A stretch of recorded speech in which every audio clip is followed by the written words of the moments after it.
దయచేసి న్యూస్ లోకి వెళ్లే ముందు ఈ వీడియోని లైక్ చేయండి, ఛానల్ ని సబ్స్క్రైబ్ చేసుకోండి. మన రేవంత్ జ్యోతి తెలంగాణ చీకటి.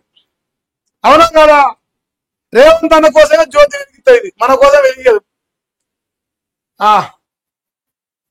సిపిఐ రాజశేఖర మరోసారి కూలనే ఎన్నుకున్నాను. నువ్వు ఎన్నుకున్నా వచ్చింది ఏం లేదు కానీ ఇది చూడరా, బీసీ బిల్లుపై సుప్రీంకోర్టుకు 5 నెలలుగా రాష్ట్రపతి వద్ద పెండింగ్ లో బీసీ రిజర్వేషన్ బిల్లుదట. రాష్ట్రాలు పంపిన బిల్లుపై రాష్ట్రపతి 90 రోజుల్లో తేల్చాల్సిందని గతంలో సుప్రీంకోర్టు స్పష్టం చేసింది. బీసీ బిల్లులకు ఇది వర్తిస్తుందని సర్కారు యోచన చేస్తాను. సుప్రీంకు వెళ్తే పంచాయతీ ఎన్నికల నిర్వహణకు హైకోర్టును మరింత గడువు కోరే అవకాశం ఉంది. నేడు టీపీసీసీ పిఏసీ సమావేశంలో చర్చ జరిపి 25న క్యాబినెట్ 42% పై ప్రభుత్వ నిర్ణయం ఉండబోతాం. 20వ తారీఖు నాడు క్యాబినెట్ భేటీ పెడతారు. ఇలా పిఎస్సీనా పీపీసీనా పిఎస్సీనే మీటింగ్ అవుతుంది. మీటింగ్ లా తెలంగాణ బీసీ సమాజాన్ని ఎట్లా పిచ్చోళం చేయాలి అనే దాని మీద వాళ్ళు చర్చ పెడతారు. పిచ్చోళం చేయడానికి వాళ్ళు పన్నాగం పండుతారు. మీరు పిచ్చోళ్ళు కావాలని మీరు సిద్ధంగా ఉంటారు. ఎందుకంటే ఎమ్మెల్యేలు దొరలే, ఎంపీలు దొరలే, ముఖ్యమంత్రి దొరే, మంత్రులు దొరలే. కానీ ఇప్పుడు బీసీలకు సామాజిక న్యాయం చేస్తాం ఢిల్లీలో గలీలో కథలు ఎత్తా ఉన్న రేవంత్ అన్న గారిని నమ్మి మరి ఆ కథలకు మీరు మద్దతు ఇస్తూ ఓటు స్థానిక ఎన్నికల్లో వేస్తారానే బరాబరే ఎత్తారు మీరు. ఇప్పుడు ఆయన ఏం చేస్తాడు? సుప్రీంకోర్టుకు పోయి హైకోర్టుని గడువు కోరుతాడు. తద్వారా ఇంకింత 20 నెలలు కాస్తా ఇంకో 50 నెలలు అవుతుంది. 60 నెలలు అయితే ప్రభుత్వం దిగిపోతే అయిపోతుంది లాస్ట్. సో రాబోయే ఇంకా 3 సంవత్సరాలు సర్పంచ్లు వస్తారంటే నా డౌట్. నాకైతే డౌటే ఉన్నది ఇప్పుడు కూడా. కాంగ్రెస్ పార్టీ యొక్క చేతగాని తనానికి నిదర్శనం. కామారెడ్డి డిక్లరేషన్ ఇవన్నీ కథలు మాకు చెప్పలే. బాజాప్తా ఇస్తారు, ఇప్పుడు బేజాప్తా చెప్తారు, అన్ని లంగా పనులు చెప్తారు. సో ఏది ఏమైనా ప్రజల మద్దతు మీకు లేదు. ఈ బీసీ రిజర్వేషన్ల విషయంలో కాంగ్రెస్ పార్టీకి నేతి బీరకాయలు నెగిలినట్టు బీసీల పైన వీళ్ళ చిత్తశుద్ధి లేదని తేలిపోతా ఉంది. బీజేపీ బీఆర్ఎస్ బదనాం చేయాలి, స్థానిక ఎన్నికల్లో ఓట్లు పడాలి. అది వర్కౌట్ కాక మళ్ళీ పోస్ట్ పోన్ చేస్తారు. మీరు ఇంకా 20 నెలలు పోస్ట్ పోన్ చేయరు, రిజల్ట్ మాత్రం సేమ్ వస్తుంది. ఈ రోజు ఏమొస్తుందో అదే వస్తుంది. ప్రజలు అంతా డిసైడ్ అయిపోయారు మీ విషయంలో. సిగ్గు లేకుండా ఇంకా పోస్ట్ పోన్ చేస్తా ఇక మీరు పెట్టినా. ఇచ్చంపల్లికి షరతులతో ఓకే ఒప్పేసుకుండు. ఆంధ్రజ్యోతి చంద్రబాబు జ్యోతి, చంద్రజ్యోతి తెలంగాణ చీకటి, రేవంత్ జ్యోతి. ఇంకో ఇచ్చంపల్లి ఒప్పుకురాలంట. ఆడు రాసిన ఎలుగోడు, ఆడు ఎలుగుతాడు కానీ చీకట్లో ఆడు రాయడు. ఇప్పుడు వీడు రాసిడు చూసుకోరా. 200 టీఎంసీల వరద జలాల వినియోగానికి అవకాశం ఇవ్వాలట. గోదావరి కావేరి వాదాన్ని ఎక్కడైనా వాడుకునే స్వేచ్ఛట. 2 రిజర్వాయర్లు క్రింద కేంద్రమే కట్టాలి. 968 టీఎంసీలతో చేపట్టే ప్రాజెక్టులకు అనుమతులు ఇవ్వాలి. ఇక కేంద్రానికి తేల్చి చెప్పిన తెలంగాణ జలసౌధ షరతులతో ఓకే అని రాత్రి జరాగిరి.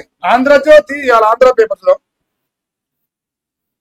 ఇలా ఏమన్నా జరా ఆంధ్రజ్యోతి ఇవాళ ఆంధ్ర పేపర్ చూద్దాం. ఇప్పుడు ఇది చంద్రజ్యోతి కదా, దీని లెక్క వేరే ఉంటుంది. ఆంధ్రాకి పోతే ఆంధ్ర వార్త వేరే ఉంటుంది. ఒక 2 నిమిషాలు ఆగిరా తీద్దాము. చాలా బ్రహ్మాండంగా తెలియాలి. మనల్ని ఎంత మంచిగా పిచ్చోళం చేస్తారు రాధాకృష్ణ తెలియాలి కదా మనకు కూడా. 100% మెయిన్ పేపర్ ఉంటుంది ఆంధ్రాలో. ఏదయా ఆంధ్రజ్యోతి హైదరాబాద్ మెయిన్ పేపర్. ఆంధ్రప్రదేశ్ ప్రజాస్వామ్యంలో సంక్షేమం, గోదావరి లెక్కలో స్పష్టత, నిలకడగా గోదావరి. ఏది రాయలే నాయన రాయే అంటున్నా. మంచోడు అయిన వీడు ఏం రాధాకృష్ణ ఇప్పుడు మంచోళ అంటున్నావు. మంచోళ పైన మమ్మల్ని మోసం చెప్తాను అది చెప్పు. ఇది మన రేవంత్ జ్యోతి గారు చంద్రజ్యోతి అయింది. అలా చంద్రుడికి ఎలుగు పెడతాది, ఇట్లా ఎలుగు పెడతాది. మరి యూరియా బత్తాలు ఇస్తానికి చేత కాదట. రామగుణ నడితే యూరియా పరిష్కారాన్ని ఈరోజు రాసిచ్చిన కథ. ఏది ఏమైనా ఆంధ్రులకు దోషిపెట్టడంలో ఎక్కడికి వేయడు రేవంత్ రెడ్డి. ఇది మీరు నమ్మినా నమ్మపోయినా ఇది నిజం, వాస్తవ విషయం. ఆయన తెలంగాణ వచ్చినాకనే ఆంధ్రుల పాటలు పొరలాడినాడు కానీ కసవండి చరిత్ర కదా ఆయనది. రామాత్రం ఉండకపోతే ఎట్లా? ఇది ఒక వార్త కనిపిస్తారు. మీది అనవసర ఆందోళన ఏదా హైకోర్టు చెప్పిందా? అక్రమ కేబుల్ అన్ని తొలగించడం ఇక్కడ వచ్చింది. 5 ఎమ్మెల్యేలకు స్పీకర్ నోటీస్ ఇచ్చాడ. త్వరలోనే మరో 5కి ఇచ్చే అవకాశం. బీఆర్ఎస్ ఫిర్యాదుపై వివరణ ఇవ్వాలని ఆదేశించింది. సుప్రీంకోర్టు తీర్పు మేరకు విచారణ దిశగా అడుగులు పడతారు. ఎమ్మెల్యేలపై చెల్లుంటాయా పెండింగ్ అని ఉత్కంఠ పడతాను. మా రేవంత్ అన్న కానీ గడ్డం ప్రసాద్ గారా ఇది పేరే స్పీకరు ఏం పేరు నా పేరు కూడా మర్చిపోయాను లేదా పేరు ఏడలేదు అవుపిస్తాడు కానీ స్పీకర్ గారట ఆయన మరి సస్పెండ్ చేస్తాడా 5 ఫస్ట్ కళ్యాణ్ గారు సస్పెండ్ చేయమని అయితే అయ్యే సాధ్యమేనా?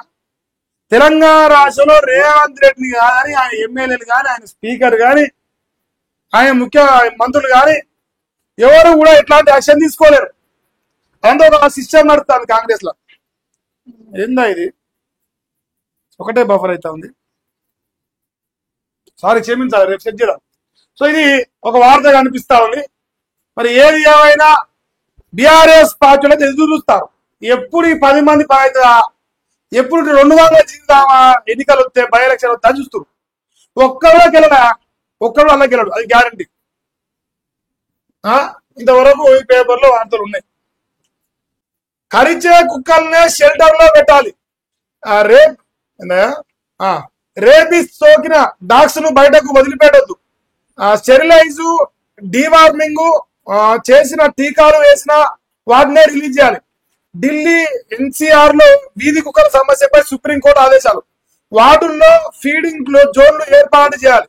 వీధుల్లో డాగ్స్ కు ఆహారం పెట్టే వాళ్ళపై చర్యలు తీసుకున్న ఆర్డర్స్. పుసుకున మీరు కుక్కల కంట పువ్వు పెట్టారు నాయన. కుక్కల పువ్వు పెడితే మీ పని అయితే అంట. ఇన్ని రోజులు పెడితే పెట్టి మరి పెట్టకు. మరి చెప్తా ఉంది సుప్రీంకోర్టు. ఈ నెల 11 నాటి ఉత్తర్వులను సవరించిన త్రిసభ్య బెంచ్ అని చెప్పేసి రావడం జరుగుతా ఉంది. ఇంకా వాళ్ళను ఆధార్ ప్రామాణికంగా ఓటర్ లిస్టులో చేర్చండి. బీహార్ ఓట్ల జాబితాపై ఈసీకి సుప్రీం ఆదేశాలు ఇచ్చింది.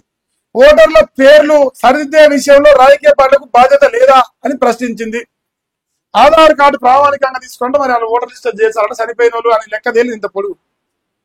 సో కుక్కల విషయంలో అంటే మరి సుప్రీంకోర్టు దేశవ్యాప్తంగా అందరు సీఎస్ ఆర్డర్ ఇచ్చింది. జాగ్రత్తరా బాబు, కుక్కల విషయంలో మీరు స్ట్రిక్ట్ యాక్షన్ తీసుకోకపోతే మీకు బాజింగాలు కడతామని చెప్పేసి చెప్పింది. సో అందువల్ల మరి ఏం జరుగుతుంది ఏంటో తెలియదు కానీ మొత్తానికైతే కుక్కల్ని కంట్రోల్ చేయాలి, బీహార్ లో ఓట్లను పెట్టాలి. ఈ 2 విషయాల్లో సుప్రీంకోర్టు స్పందించింది. ఇంకా నిన్న ఈ అమ్మాయి వార్త చూసిన ఏమన్నా ఈ కుక్కడి పెళ్ళ 10 సంవత్సరాల పసిపాపని చంపిరా అని చెప్పింది. 16 సంవత్సరాలు అంటే ఇంకో దొంగతనం ఇంత కాగితం రాసుకొని 10వ తరగతి చదివే బచ్చగాడు 80,000 దొంగతనం చేసి ఇంటికెళ్ళి పోతా ఉంటే ఈ అమ్మాయి చూస్తే ఆ అమ్మాయిని గొంతు విసికి కోసి అంటారు పొడిచి చంపిడు. ఇది అవుతారు బల్లెకి పోయి చదువుకుపోయి ఇంత మంచిగా దొంగతనం అన్ని స్క్రిప్ట్ రాసుకొని కాక దాని మాస్టర్ అంటారు దీని పేరు ఏం పేరా ఫస్ట్ స్టెప్ సెకండ్ స్టెప్ అన్నట్టు సాఫ్ట్వేర్ లో కోడింగ్ రాసినట్టు రాసింది కాక ఇది ప్రాబిలిటీ ఇది కావద్దు ఇది ఎట్లా అని కాగితం మీద రాసుకొచ్చుకొని దొంగతనం చేసి అమ్మాయి చూసినని చంపేసి కూకటిపల్లి సంఘటన నిన్న సాయంత్రం కూడా చెప్పిన దాన్ని. ఇంకేంది ఆ 5గురిది ఆత్మహత్య మియాపూర్ గడంలో పోలీసుల అనుమానాలు.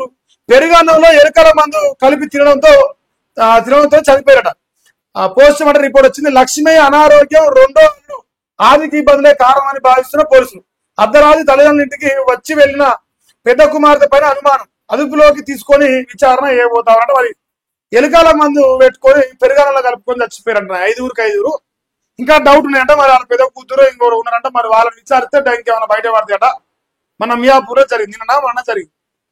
మరి లోకం వెనకట్ల చదువు తక్కువ ఉండే ఎక్కువ రోజులు బతికిరాలి 100 ఏళ్ళు బతికిరు. మన చదువు ఎక్కువైపోయి తక్కువ రోజులు బతికి మన ప్రాణిని మనమే పనుకుంటాం. అది దుర్మార్గంగా కనిపిస్తుంది. ఇది కాదు ఏ సంఘటన చూసినా మన సాగు మనమే కూడా తెచ్చుకుంటాం. నాయన బతకాలే, గెలిచి చూపించాలి, పోరాడాలి జీవితంతో. నువ్వనే తెలుసుకోవాలి. ఇవాళ ఆర్థిక ఇబ్బందులు ఉంటే వస్తారా నాయన. సమాజంలో ప్రేమల కోసం, ఈ అక్రమ సంబంధాల కోసం, ఇటు పోతే పైసల కోసం, అటు పోతే రాజకీయ కక్షలతోని, భూల పంచాలతోని ఇన్ని రకాలుగా రోజు జనాలు వస్తారు. మానసిక ఒత్తిడితోని ఈ ఉద్యోగులు అయితే మరి సావులు పక్కన పెట్టి బతికేది ఎట్లా అనేది సోయి పెట్టి సస్తే ఏం రాదు. మళ్ళీ బతాం ఇంకా మనం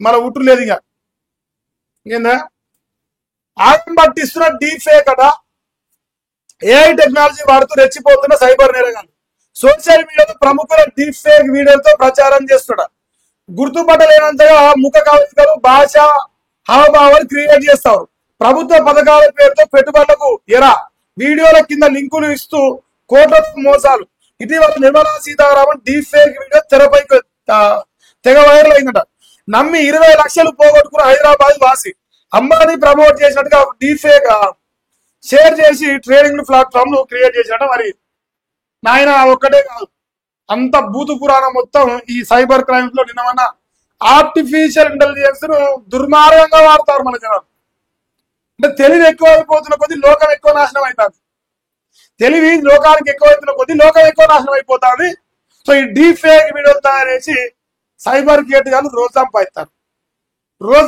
పైసలు ఏందా